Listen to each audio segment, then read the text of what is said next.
good morning and welcome to Good Vibes Sunday. I've got my husband here, Adam Reifer. Hello, everybody.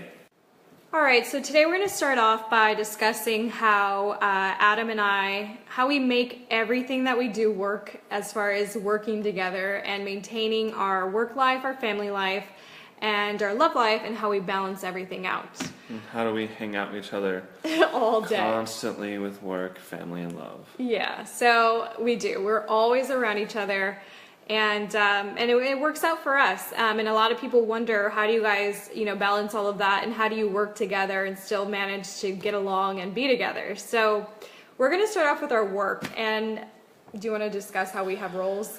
I think the biggest thing with our work life is that we have separate roles, but within the same Leone company. We still are doing, Ashri does a lot of design and the marketing, and I do more of the operational aspects of the company. So we really kind of balance our roles within there, but we always collaborating. Right, absolutely. And I'm horrible with numbers. Adam's a smart guy. He is a math guy. He's a lot better with numbers. He's a lot better with any of the finance stuff. That's his role. Anything that comes to real estate, I'll be at his open houses and all of that. But as far as him looking for homes, that's his role, and I try to stay out of that domain right there. You just really bring the feminine aspect to the company, which really helps out a lot with trust, with families and the children. And I'm just not the salesman in the group. Right.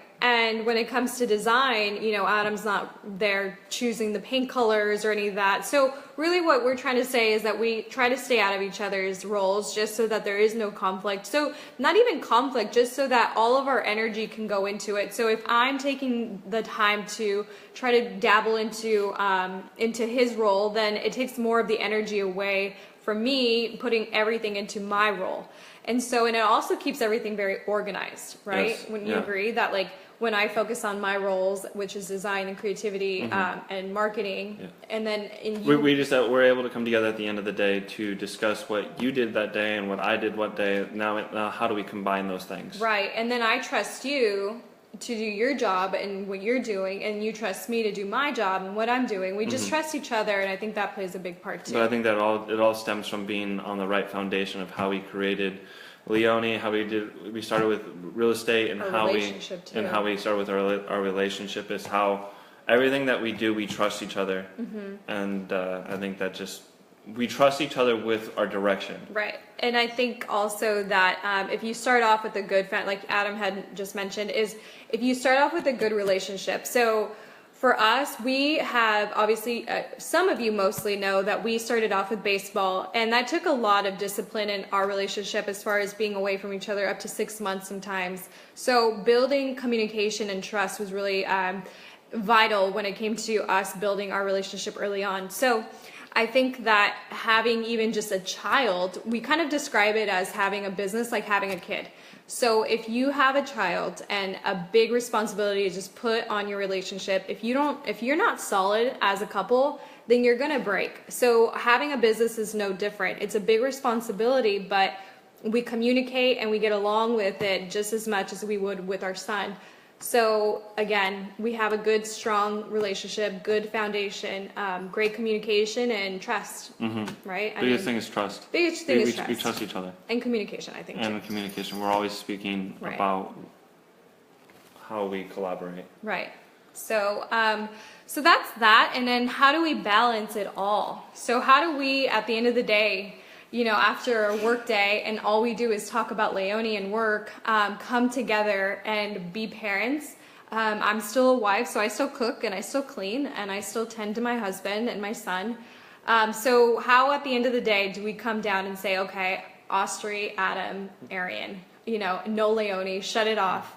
That's a hard one. I think we just set up our days. We have certain days. We tell Arian we're going to have tomorrow's going to be movie night, or we're going to go out for ice cream today, or we have our design days to where we always are able to turn it off. Sundays we like to shut it off altogether. Yeah. And those are our days together. Those are like our quaint days. Like I call them like our rest days.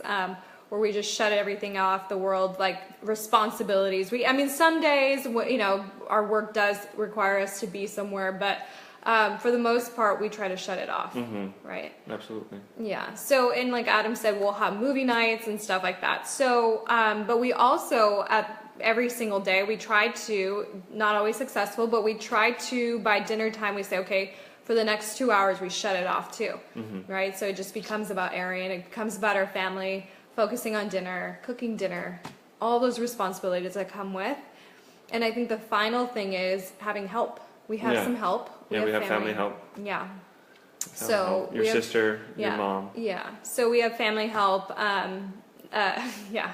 So that's a big one because they're able to. We're blessed to say that we have family to take care of Arian and really just we're not believing him babysitters and stuff. And not that that's a bad thing, but we're obviously blessed to have family to help. Yes, absolutely. So, all right. So we also wanted to go into some not questions, but just some fundamental rules that we have for our relationship. And you'll see below, I'm going to link a video where Tony Robbins goes over these relationship kind of guidelines that he has with his wife, Sage. And they've really helped Adam and myself through our relationship. And it's something that we kind of live by.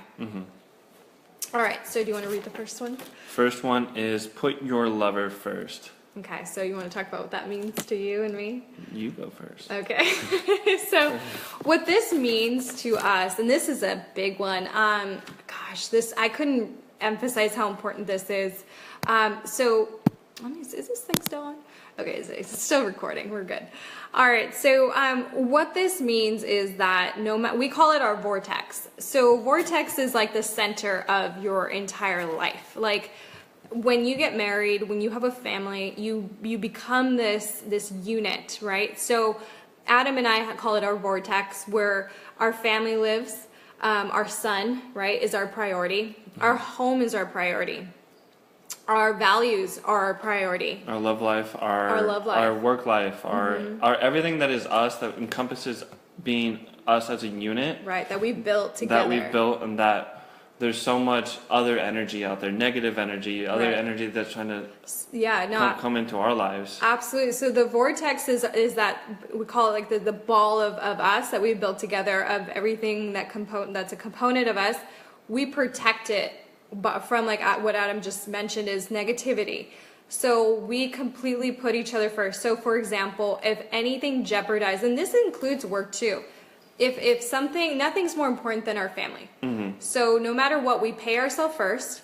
So even when it comes to bills, as long as we're fed, as long as we have gas in our cars and we're able to work and we're able to function in life, that comes first. Everybody else and everything else comes second. Yes. And our charities are first too. Yes. As soon as we get paid, we donate, right? Yes. So those are part of our vortex, the things that we believe in, that our core values. Technically, it's like our core values. Right. So anything that jeopardizes that, every decision that we make, I always say, make sure it falls into the purpose and in alignment with our vortex. Yeah, our vortex, our values. Yeah. Who we are.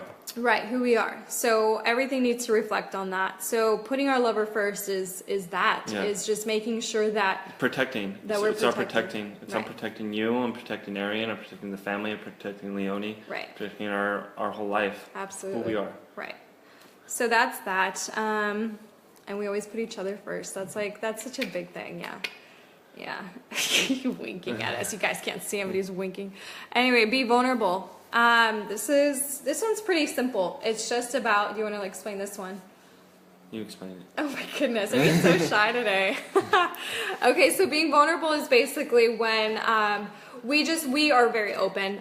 So communication, not expecting. I never expect anything from Adam. He doesn't expect anything from me. We let our relationship breathe. Lots of communication and trust. Like even when we were baseball, this one was big in baseball, and it still plays a role today. But I think in baseball, this one was important because I didn't expect him, to always have the right answer or always do this. We kind of went with the flow of life. It's just allowing ourselves to vet what we have to say, but not expecting to, receive certain answers. It's just allowing us to be vulnerable enough to be open to whatever is, Yes. whatever is available to our relationship, and not just not always expecting and trying to control every aspect of it. So I think that's a big one, and being vulnerable enough to say when we're wrong. There really is no right answer when it comes to us. This kind of leads us into the next one, which is positive intention. So number 3. So let me rephrase really quick. So number 1, put your lover first. Number 2, be vulnerable. Number 3, positive intention. Do you want to explain this one? Positive intent means, is this the one with threatening? Yes. So, yes, it is. This is the No, one. that's the language, baby. So number 3 is positive intention is when we, like, for example, our intention every time. So if we're in an argument Okay, yes. and you're pissing me off, okay, I need to remember that you are always in my vortex, right? So you're always protecting what it is that we have for each other. So we're on the same team. Everything that we do for each other always comes back to each other, right? So I always tell Adam, like, if we're in an argument and he gets defensive or if I get defensive, we always revert back to this, which is no matter what, there's no one in the world that wants me to be more successful than he does, right? Because my money is his money is my money, my success is his success. And I think this swings back to number 1. Right. It swings a lot about to number 1 is protecting who we are, and that's what the intent of what an intent of our relationship, where are we trying to take this, what are we trying to do. And I think that's truly what we're trying to always, and we always fall back, and we always, we're always reminding each other what we're doing sometimes wrong, but we're always, it's the intent of what we're trying to do is Right. that if we are doing something wrong, I'm not just telling you that you're doing it wrong, but hey, let's make this better. Right. Let's work off of this. Let's make, what can we do next time? How can we communicate more to make it a better relationship? Right. So for, like, if he is pissed off and he's cussing, I always know, and I'm saying like cussing, like he'll be like, F this or F that or whatever it is. Us women have a different way of, I always say, processing things. Men, it has to come out verbally sometimes or whatever, but it's never directed towards me. I always know that at the back of it, at the back burner of that, on the back end of it, he always has the best intention for us. And so when I remember that his intention is good and whatever he is doing right now it doesn't threaten that intention, because I know Adam, I know the love he has for me, and I know the love I have for him. So if we're angry in that heat of the moment, it doesn't reflect anything but that heat of the moment, like your intention is always going to be good. So it always brings us back to our center. So honorable language is number 4. So it kind of goes hand in hand. It's kind of funny how everything leads into each other, but it goes hand in hand with language. So sure, I mean, God, when we're pissed off, we'll say shit and damn and, F this or F that, but it's never, I hate you. It's never, F you. And nothing is ever directed towards the person. So, It's never that I'm going to leave you. It's never a threat. It's never something that's negative at each other. It could be about a situation. It could be anything, but we try to keep it, I guess, I don't know what the word is, platonic, within ourselves. It's the moment of where we're able to vet our emotions, but it's not letting it out. It's not letting that against the other person. Right. So it's never to dishonor the other person. Exactly. Never just disrespect the other person. Emotionally. Well, anything. Yes. Yeah, anything. Especially around our son. I mean, that's a big thing that we have, is we don't like to, especially the word hate. I try to eliminate that completely from Arian's vocabulary. We always say we don't like that. Never hate that. It's a very strong word.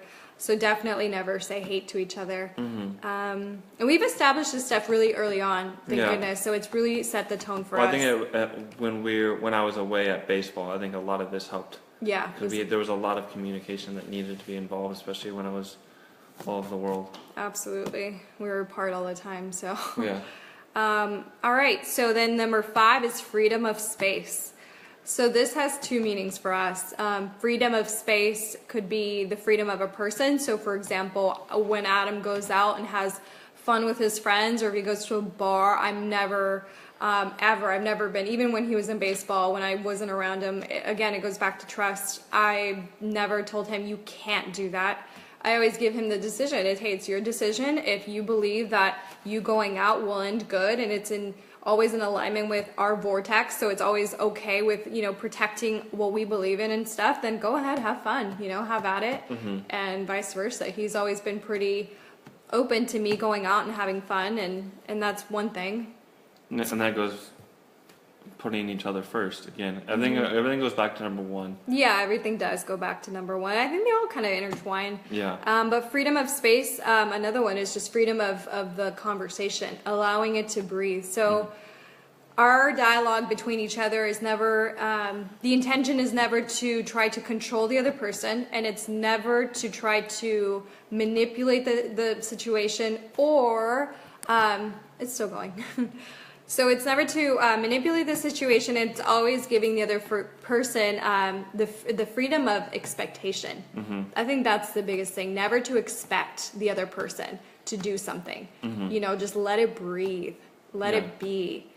Right? Yes. It's just like you said, it's not to control. It's not to control the situation. It's purely whatever we're speaking of or what we're speaking of at that moment. It's always allowing the emotions to breathe in the situation and not expecting that other person to completely react to you at that moment, or to completely take away from how we feel.